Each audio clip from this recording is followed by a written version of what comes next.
Good morning, everybody. Today we're joined by Mr. Christian Lang. Mr. Lang is judging the working class females at the German Sieger Show 2024.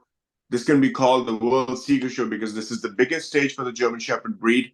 And Mr. Lang, in effect, is judging the future of the breed by judging the adult working females, the future mothers of the breed. So, welcome, Mr. Lang. How's everything?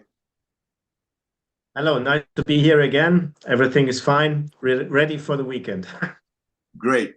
So let's just dive right into it and start by talking about which are the featured sires that you think are prevalent in the females that you've seen so far in the season leading up to the Seeger show. Okay. First of all, I would like to mention that the upcoming event, the Sieger show, as you called it, the World Championship, we renamed it last year, so it's really that.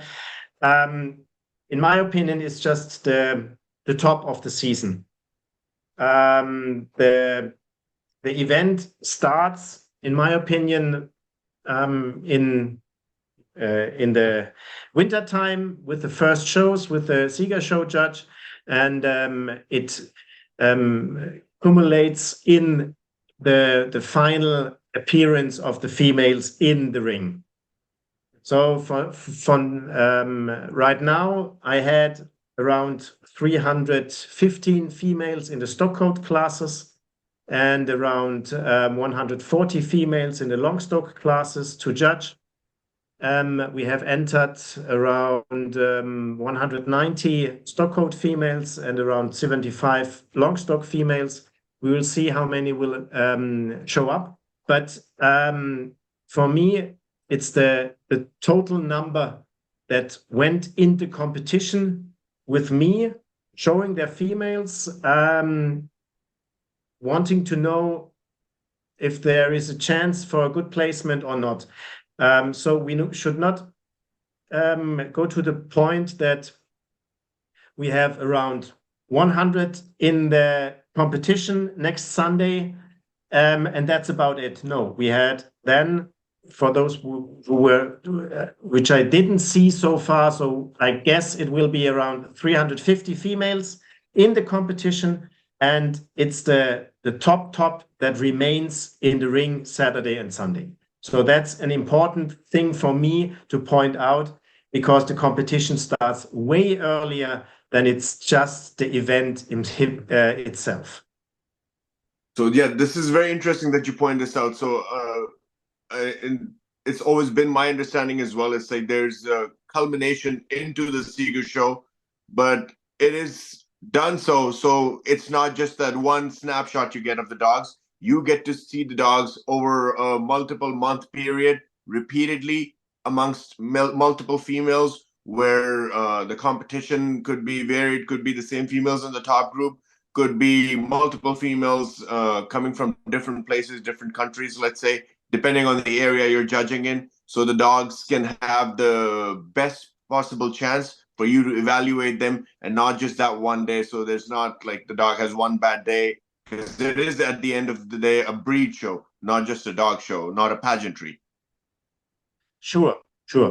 That's exactly the point, and that's what we need to put the focus on, because the people, from what I recognize, that they kind of get disappointed by the possibility to end up around V50, V60 at the top event. No, it's V50 or V60 out of 350. High quality females, and those who follow competition towards the end, those are the winners already. Because facing the competition towards the end means a total, that they follow the breed until it's done, and it's done with the with the placement at the Sieger show. And it's not done before by saying, I don't want to compete because the 30, 40, 50 or 60 is not enough for me because I have higher expectations. It's not about expectations. It's about following the competition towards the end. That's a great point out. What about the fathers of the females? Which father lines do you think are prevalent right now in the competition that you have so far picked? Yeah. So far from the females shown, we have the most progeny is from Usha. Then we had a lot of females out of Reno. We had a lot of females out of Mio and Vacron. That were the top producers in the competitions I had to judge so far. Followed by Telgattas, Asap, Nerogattas. And from the long coats, we had Grizzly, Hebrama, Wald as the one with the most progeny in the classes I had to judge so far. So we can say that Remo from Fischenschlag has been predominant or quite prevalent, of course, which is a natural cause and effect of him being the father of all these males that were promoted to top places in the previous years or the previous sessions before you when the Sieger show was judged. So naturally, the top males that would come or the winning males that would come would be from Remo. Yeah, it was quite difficult to find females without any influence of Remo. There will be, if everything works out, there will be some in the top groups as well, but not as much as I hoped for. So we will have, but I cannot just for the line.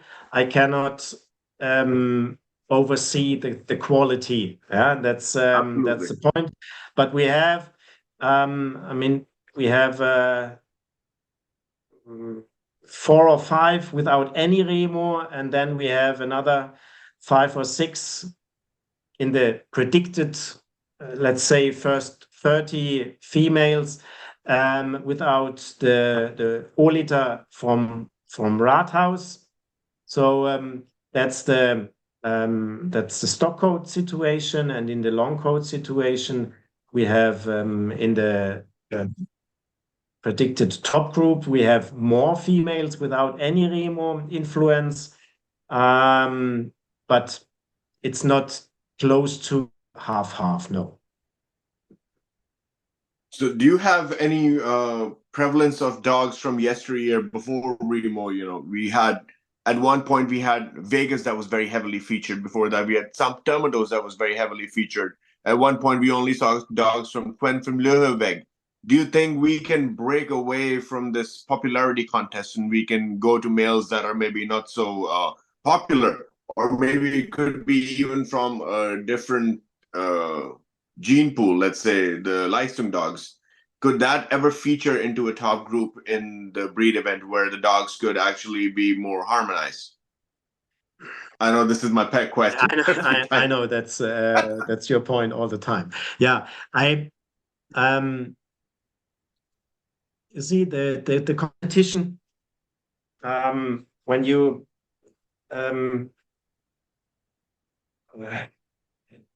judge these strong classes, it's I don't see that the people would accept it just because of the lines. That a dog with less quality, with less or with a not as spectacular presentation would be in a top place just because of the line. The people once they would start thinking about it, maybe then. But in the show itself, the people will not understand why this happens. They look and they say, what is this dog doing here? Why he's not the quality of the second, third, or fourth. He should not be in a top place, and you cannot explain at that point why it should be there. You can explain afterwards and say, this is a dog I think should be promoted because of the lines, whatever. But the people, I doubt that the people will follow. Even for me, I had I wanted to look out for females with a better body harmony, more like the standard is slightly stretched. I wanted to have those females. I don't want them too short, too curvy, too slopey in top line and group. Even that was sometimes hard to understand for the people.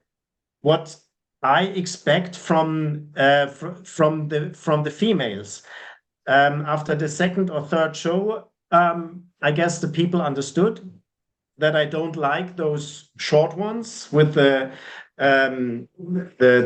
low withers, with the extremely curvy backs, the extremely slopey groups.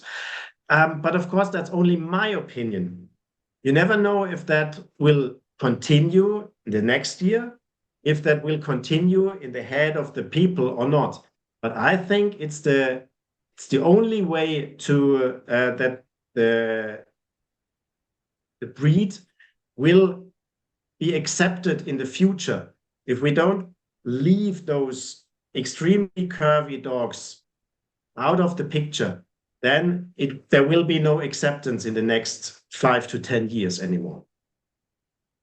Yeah, because the private people, like the normal families that would be the target audience of most of these puppies, because not every female from those 300 females is going into competitive homes when they have litters. So most of the puppies would end up with families, and it's almost unacceptable for most people to have a dog that they have to wait maybe 15 months that the dog can even walk normally. Oh yeah, the breeder's always like, yeah, she'll grow out of it or he'll grow out of it. But they're looking at a dog like it's disabled in the family. It can't do normal things. It can't jump. It can't run. It might hurt its ligaments, like it hurt a knee or something as it's trying to just walk around. And this is definitely a big failing from our previous judges, I think, which have led us to this path where these dogs have become a part of the zeitgeist in the German Shepherd. I commend you. Yeah. I'm not in the position to criticize the previous judging. That's why I'm here. Yeah. So I'm just trying to point out what I was looking for, and the future will tell if that's a good point of view or not. Absolutely. No, I mean, it's what the breed standard states. So it says you need a slightly stretched, balanced dog, which is a normal working dog that can work long hours, as we like to call it, the moving fence. And if it's not an efficient structure, the fence will not move. Yep, true. So which out of these fathers that we had mentioned, so we had the influence of Remo, especially coming from Usher from der Brunnenstraße, and then through Gary Hunegrave from his sons, Wachon and the other one. Do you think that this is too much of a concentration of blood, and do we need to find an alternative in the breed, not just from these families, but just in the breed? Do we need a more diverse alternative, might we be heading towards inbreeding depression? I'm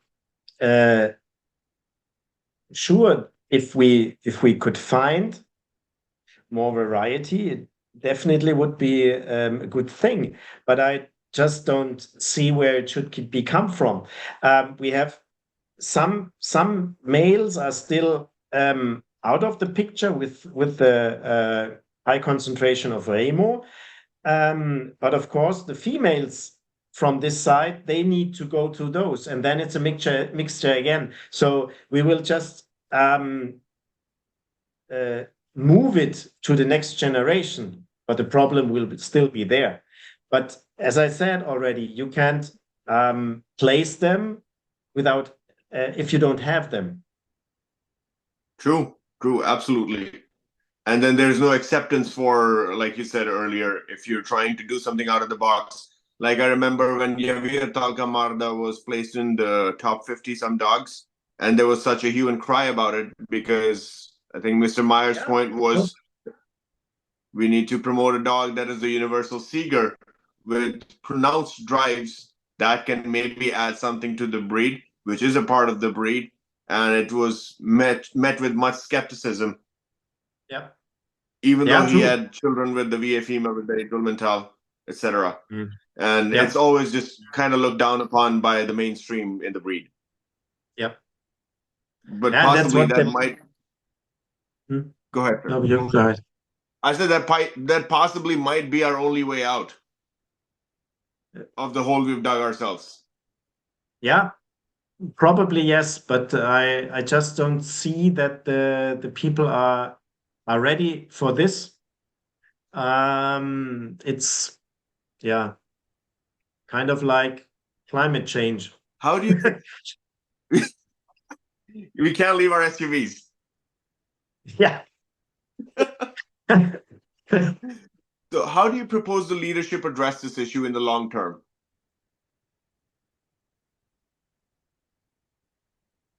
Can you get more specific about that? So the issue of again, the inbreeding depression, where of course when we have only got a limited number of fathers, then we've got only daughters coming from those fathers, and then some popular sons coming out of adjacent dogs, then only a limited number of females coming from those dogs. So if we had the genetic base this wide, it just keeps narrowing down because of these popular sires. And in the last few years, most of the VA dogs come from one or two males, so we're making it even smaller and smaller. And then it's like a vicious cycle where you have the future judges, like you have no choice but to pick from those females because no other males got breeding and they got bred out of the breed, essentially. So there is no children from Yerom from Haustalihin from the Strombachtal line, or there are no children really coming over. I don't know, from the top of my head.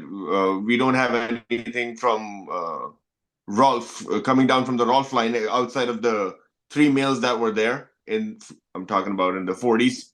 We got the three pillars. They all came from the same male from Alf. Even some of the working line came from Alf. And then we're going towards a direction where we had, let's say Romeo Palasatina and Drago Palasatina, all these dogs. They've pretty much disappeared. They never stayed in the mainstream because we were at that time promoting, let's say, sons of Uzus Batu. We had only children from Farbenspiel. Then we had only children from Tamados. We had multiple sons. And we had only multiple sons from Quen. And then we have multiple sons from from the hill line. We had this Dux de Cuatro Flores, but he was not really a representative of the father line. He looked like the mother line, And then these genes are getting over time, they're getting diluted and lost because sometimes you're obsessed with big heads, sometimes we're obsessed with bigger dogs, sometimes we're obsessed with more hair or whatever might be the theme of the tenure of the breed warden. But we're losing multiple bloodlines as we, continue down this path for whatever reason. The selections might have been taking place, but now let's say if you are the judge or somebody else, whoever is the judge, there's only a limited number of males, just a handful number of males from one or two lines that have all the children. So now we're in a conundrum, that a corner like we painted ourselves in. What do you think the organization, as SV, who is the leader of the German Shepherd of the world, with the biggest population of breeders and people who've done this for over 100 years, naturally the leaders of the world, where it's like a literal culture as a part of the German fabric, so to say, or a subculture. What does the SV plan to do, or what should the SV do, or the leadership do to address this issue? Well, this is And I This is a understand it might question. not be popular with the people. Like they might, Yeah. come on the internet and say, "Oh yeah, these idiots, blah blah blah. They don't know what they're doing." But oh, look, these crap dogs they put up, whatever. But that's like a short-term pain for long-term gain, I would imagine. Yeah. This answering this question could fill an evening of a whole seminar. Right. It's I and always ask you to do the impossible. yeah. So we yeah, I cannot I'm not in the position to advise what they will do. We discuss in the council of the breed wardens. We discuss what we can do. But of course, also the breed warden or the judges for the male classes, they face the same problems like I do. Yes.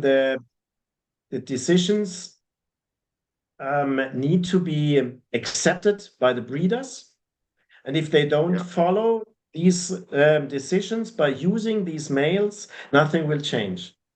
You can't Sure. force the breeders to use males from alternative bloodlines. It's up to the breeders to do it.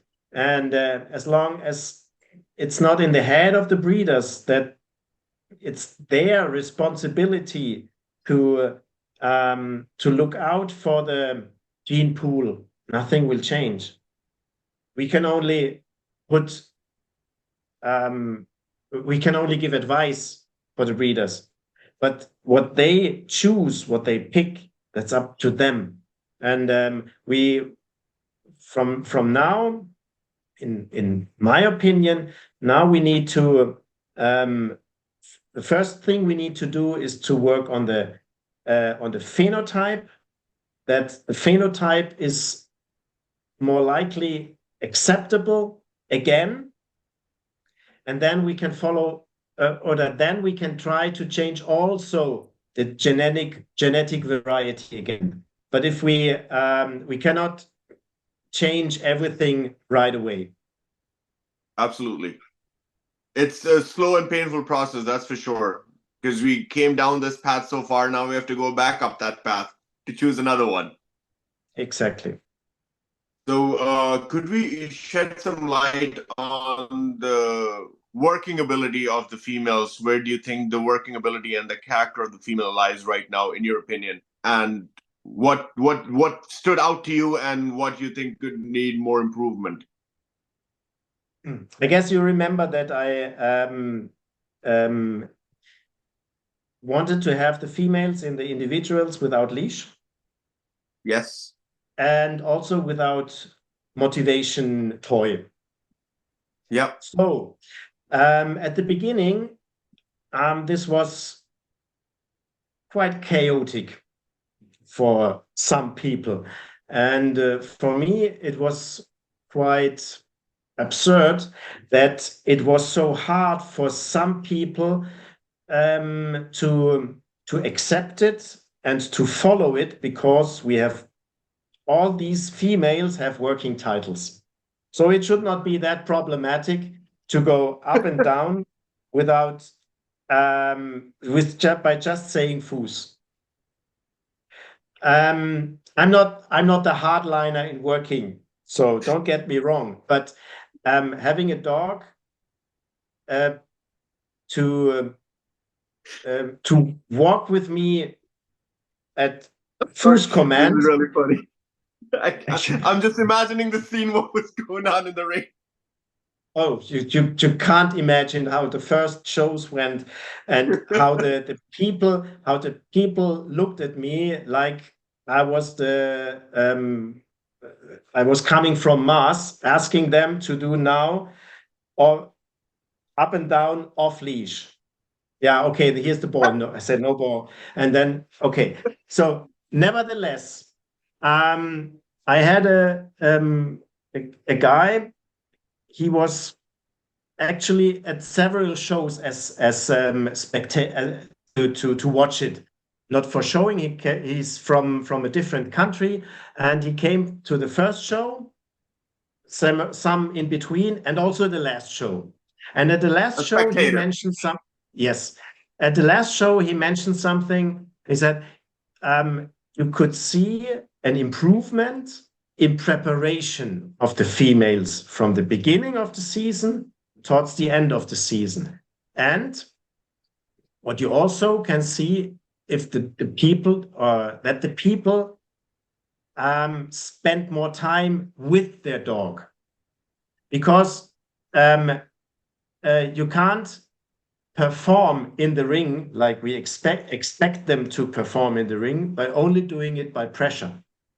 Yeah. If you don't have something to motivate them, it's only you who can do, and to forcing the people to deal with their dogs in a different way. If that's the only thing that worked within this year, I'm proud, because then the dogs had more communication with their owners. That's And brilliant. I guess that's a thing. And what also worked out is that the females were able to do it. What is no surprise. But Sure. even for those who were skeptic, even those managed it. So, and I think we need to find a different way to find out about the working abilities besides just bite work. Absolutely. I think this is the essence of what we seem to forget with the working titles, with especially with the quote unquote show people, is they're looking at it as a barrier to entry instead of a chance to engage with their dogs. And every time you see the healing picture to the blind, it's a dog under a lot of pressure to stay with the owner and then just get away from the owner to make the bite from the helper. But it should be that the dog is excited to go to the helper and he's just staying with the owner, not from pressure, but yeah, because this is what we did. This is a part of the game that we played to teach the dog to, hey, this is a great position, stay with me, and then you get to go do your thing. And then the same thing can be in obedience. It's why does it need to be pressure to be next to me? Why cannot it be a pleasant thing to be with me? Exactly, and that's what I tried to look at. I mean, I was not super strict. Yeah. If a dog didn't do it the first time, then they tried it a second time. So, and if they went off the field, okay, then then it was some result in the placement. Yeah, but I'm not there to judge if they do a healing properly or not. Yeah. But Absolutely. for those who understood what was The assignment. why I did that, you could see that they worked with their dogs, and that's something I also appreciate by placement. So, do you think this, with the working tests, we've gone too far to be like a friend of mine and I like to call them bean counters. So these judges that are just counting points like beans. This means you're pass, this means you're fail. That has no consideration for the dog's character, but more for the training, right? So that is what's become of the sport from its transformation from Schutzen to IGP. You've been doing this for multiple decades now. I think close over 40 years, maybe you're in the sport, actively involved, and you have titled many dogs yourself from the very beginning, and you can see the evolution of the sport. Don't you think it would be discouraging for most new people today, or how our world has evolved, that the sport evolves to more than just a sport competition, but to have something else for a breeding test, like we instituted the Wesenbourteilung, which is a puppy character assessment test, which the SV did a fabulous job with, which tests the puppies quite rigorously, or the young dogs quite rigorously. Do you think, as far as Schutzen titles or the IGP titles now go, could we have something different that would help these dogs or test these dogs' character would establish a baseline of character that we demand of our dogs, but not so much be a training test. Because training has nothing to do with the quality of the dog. You could have the best, let's say the highest driven, strongest dog coming from the working families, and it could have a very novice trainer, and that dog can never show it to its potential. Where you could have like a very average dog from those families that can become the Ziga in the working championship just because he had a very talented and gifted trainer. That's no doubt about that. The SV established a couple of years ago the ZAP. It's not counted worldwide right now. The FCI needs to accept it. We will see if that works. But that's a basic that if a dog is able to do the basics of the ZAP, then you know he is properly trained. He is obedience trained, tracking trained, bite work trained, but without the point counting and without the measurement of the sports. If the people like to go into sports like IGP sports, then they should do it. Why not? And then, therefore, the IGP titles are there. So that's my opinion. But we will see if that will work out or not. So, yeah. So, but for the ZAP, as far as my understanding goes, and please correct me if I'm wrong, it's not acceptable for a dog in a VA group to just have ZAP. He must have IGP titles as of now. But you can get a breed survey with just ZAP titles. Yep. So if it's good enough to breed. Yeah. So my argument is if he's. Go ahead, sorry. No. So my argument or question to you would be, if it's good enough to breed from, why can it not be in the VA group? Are we promoting two different standards again? We had the thing in the Bundesversammlung. We wanted to change the regulations a couple of years ago, and the funny thing was that from the showline population came the word against it. So there were some showline people who have some popular work in doing IGP work for other people also. And that so then their work would not. Yeah. So I don't want to go into further details, but sure. It was declined, so it didn't go through because there was already the effort to change the regulations that with ZAP you can go VA, just also to higher the acceptance of the ZAP. Because the people say, why should I do ZAP if I need IGP anyway? Exactly. So that's the point. Yeah. But I guess that's not our conversation for today, how to do the ZAP. Right. No, of course. It's always the politics that get in the way.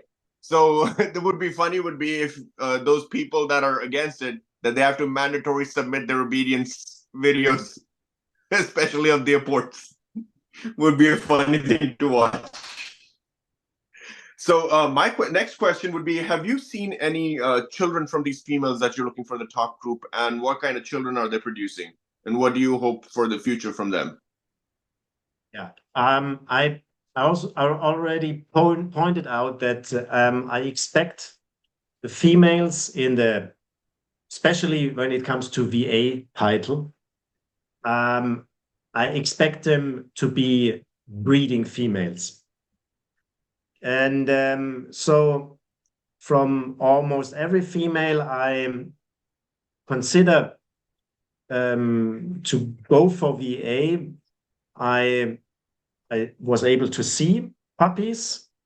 We have the statistics says that we have in the, let's see, the long stock code is difficult. We have only 18 out of the 74 entered that are already breeding females, and only 6 have entered progeny at the Sieger show.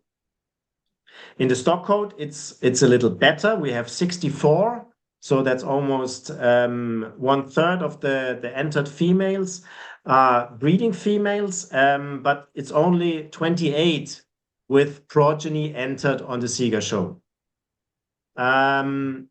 So I don't know why, but we have some, and in my opinion, some misunderstanding of the Sieger show, because for me, it's not only beauty contest, it's a breeding contest. Absolutely. Where beauty and ability to produce needs to be judged. And that's why I made it clear from the beginning, no female without a litter will be in the VA, and no female without shown progeny will improve their placement. That's commendable, I would say, because normally it's just an assumption for the males that they need to have progeny on the ground for the top group. But I think it's definitely commendable if we point out that even the females, we expect them to have children before they can expect the top titles. Yeah, even for this, I'm not in the position to criticize the previous judgment, but I think it's, if you are not able to find enough females that are already in the breed for the VA spots, then you should give less VA spots. Absolutely. Also, I wanted to ask you about the problem that has emerged over the last few, maybe the last decade or so, of the forehand proportions being completely out of whack, the height to depth proportions.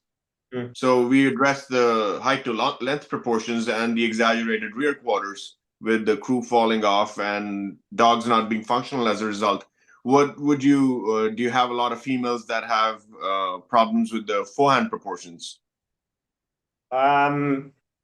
There's only few that I would describe with deep chest proportions. Yes. Overall, those who were in the competition so far are okay. Yeah, it's only few with deep chest proportions, so that's nothing I can complain about. But okay, of course, great. we need to face the situation that it's especially on the female side, that we have when it comes to chest proportion to height, it's going towards 50-50, what's not what we expect it to be, but it's still in a tolerable range, I would say. Sure. Yeah, I mean, you can only have a scale of because it cannot be exact, because due to the nature of them being living animals, we cannot have an exact thing, but in the proportions, but we can look for a range of the proportions, I would say. Yeah. Yeah. No, that's okay, I guess. Yeah. The next question I want to ask you, as a throwback to the ring chaos that we spoke about, is you had made a post on social media about ring presentation. Could you please shed some light on that? And that got a lot of traction online. Yeah. What I wanted to point out is that especially the handlers and the spectators, they look just on the speed of the dogs.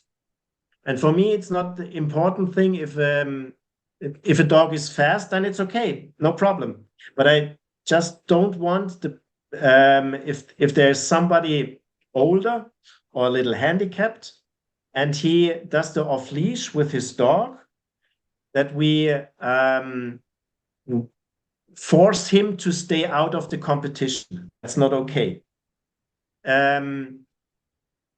If the dog heels properly and he does a proper trot, but in the pace of the handler, then I can judge and compare to the others in the group. Of course, there are also sometimes that even with a slow handler, the dog falls behind.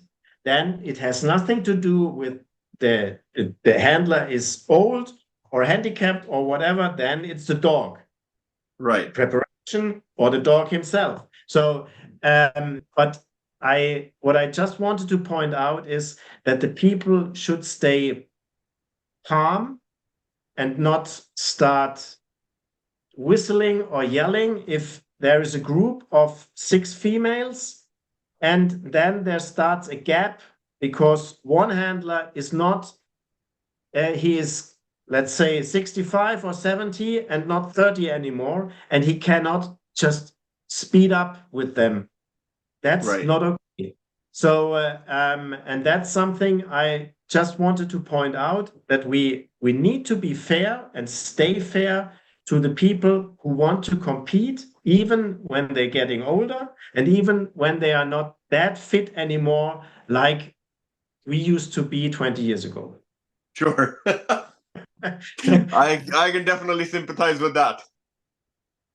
I had another question I wanted to ask you. So pertaining to the female's progeny for the future, where do you think we're headed with the top group that you've seen for the future? And what would be your breeding recommendations for those females that have been shown under you? I cannot give breeding strategies. So if you were king of the German Shepherds for one day and you got to choose and tell everybody this is what you can do and what you can do, but I don't want you to name any specific names of females or owners or studs. I just a general ballpark, what they should look for, where they should go, in your opinion, of course. This question, it's hard enough for me to choose for my females a good partner, so I cannot think of those 30 females in the top position for them to choose the right partners. We have a variety of high quality males, Yes. and everybody needs to find his way. So some make good decisions, some make bad decisions, and then it's up to the judges to see if the outcome is good or not. Sure. That's a great way to dodge the question. I love it. So, would you have any highlights that stood out to you during the season that you wanted to share? Oh, well, we had, I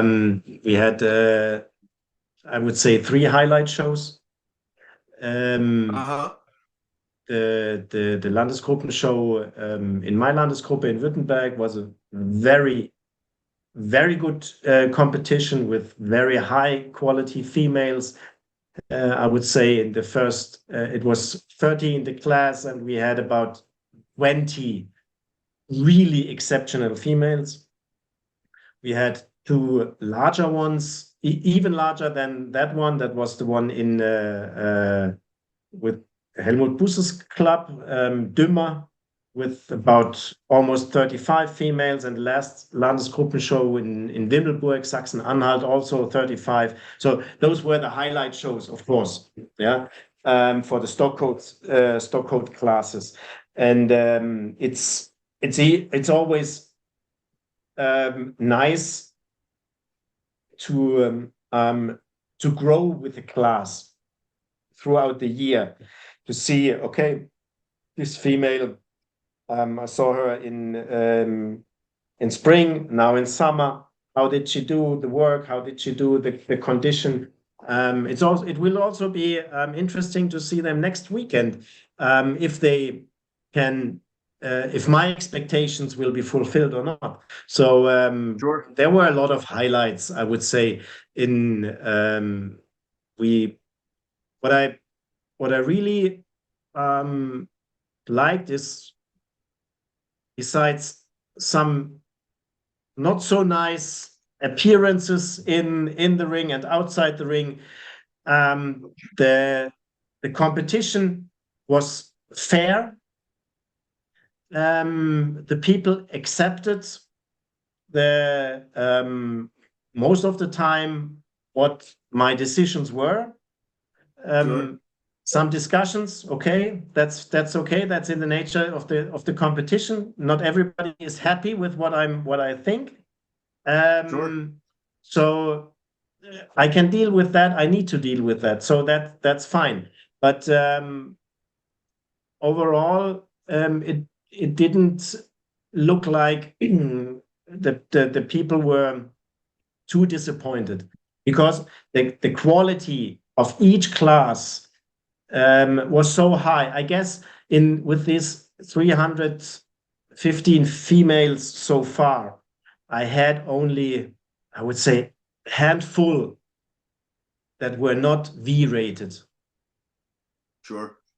So the overall quality was so high that in every class, even when it comes to the back part of the class, there were still females with high quality in. So, and that was nice to see, because everybody keeps complaining the quality of dogs is declining, and I would say no, the quality from what I had to judge this year was extremely high, and I'm really happy. And I also look out for a good future for the breed, if those female will come and stay in the breed. Yeah, like you had mentioned, the people who always like to talk about doom and gloom can never see the silver lining. So they're all always there. There will always be great dogs. There will always be good dogs, and there will always be bad dogs. If we just keep focusing on the dark, we can never see the light. So it's always better, I think, like you said. I mean, you adjusted my point of view slightly in our previous conversations, that we have to look and cherish the good before we keep on finding the bad that's in the breed. Yeah.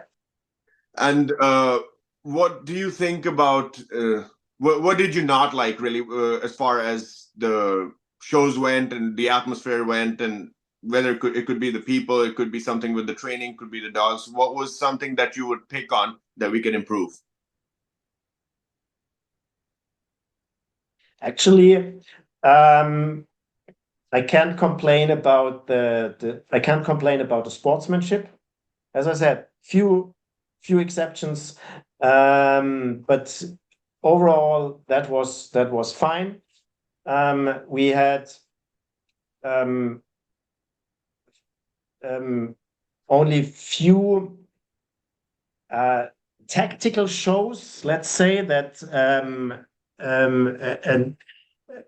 a big number of entered female didn't show up. That was not the case. We had only few in each class. Even when in the big classes, we had only few that were missing.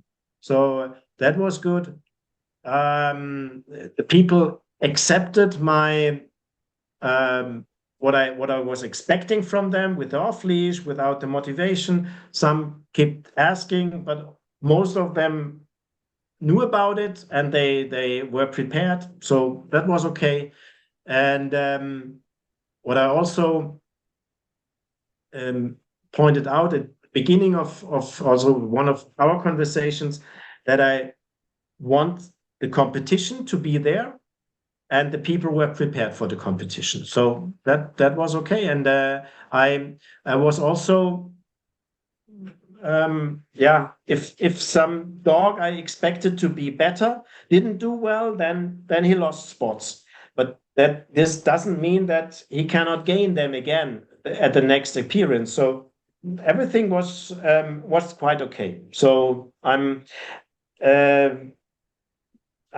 need to say thank you to the breeders, to the owners, and the handlers for being in the competition so far, and I hope it will not change the upcoming weekend. This was really interesting, that when you said, looking at the same dog throughout the season, so seeing its maturity from spring through summer and expecting it to go a certain way. Let's see how it does next weekend. you had mentioned in our second conversation, Mr. Herman Martin, the way he used to judge when I had pressed you on and asked you about your judging procedure, and you'd said, he would look at the dogs in each class, and even if he made a mistake, he'd say, "Bring the dog next show, and we'll see where she fits in the group." So that was really interesting for me. So did you follow the same procedure? Well, I guess those shoes are way too big for me. So I would not compare me or my judging with Herman Martin's judging. So We I can always tried. be inspired. Yeah, definitely. Those people, when I was a child, they inspired me. Of course, no doubt about that. I tried to judge that if I was presenting my dog, I would feel okay. That's what I tried. That me personally would say this, even if the result wasn't perfect, but the way the judge looked at the dog and tried to find out if the dog fits there was okay for me. So that's something. If at a summary, at some point, one would say it was good to show under Christian Lang because that was like we used to show. Then I'm happy. That's beautiful. I want to point out to people that or our audience, whoever tunes in, that judges are humans too, and humans make mistakes. And I would like to know what you feel like when you grew up in the sport, watching all these people, in the ring judging, with their trench coats and all that stuff. I see all these photos from when I was a small child too of the old shows in Germany and the Ziege show when you were a child, and now you are in those shoes in that ring. How does that feel? Well, um, it's kind of far away. It's um, uh, it's it's really far away. It's the only thing I sometimes I think of that it's sad that my dad passed away that early because I guess he would have fun joining me with the shows and being in the ring and telling me afterwards if that was okay or not. So that's something I'm missing, and that's something I'm sad about. Other than that, times changed. You can't compare the situations 30, 40 years ago to now. That's total different situation and a total different behavior of the people, of the judges. Um, for me, I'm not wearing a tie. So let's see if I will be forced to wear a tie next weekend. I have no idea. So, but that's something the only day I wear a tie is when I need to go to court. So that's about it. So, but that's something that would have never happened with the judges in the former days. So, Right. it's but other than that, you just can't compare it. And also I'm I'm no fan of comparing the times. We we need to try to make the best out of the situation we have. We can't bring time back, and only Sure. time will tell if those times really were better or not. Yeah. But we can try to do the best about it and enjoy the moment. Not only for me doing that situation, it's also quite pressure, but I try to enjoy it, and that's it. What do you think we have better now than we did, let's say, 20, 30 years ago in the atmosphere, in the scene, in the culture, in the German Shepherd?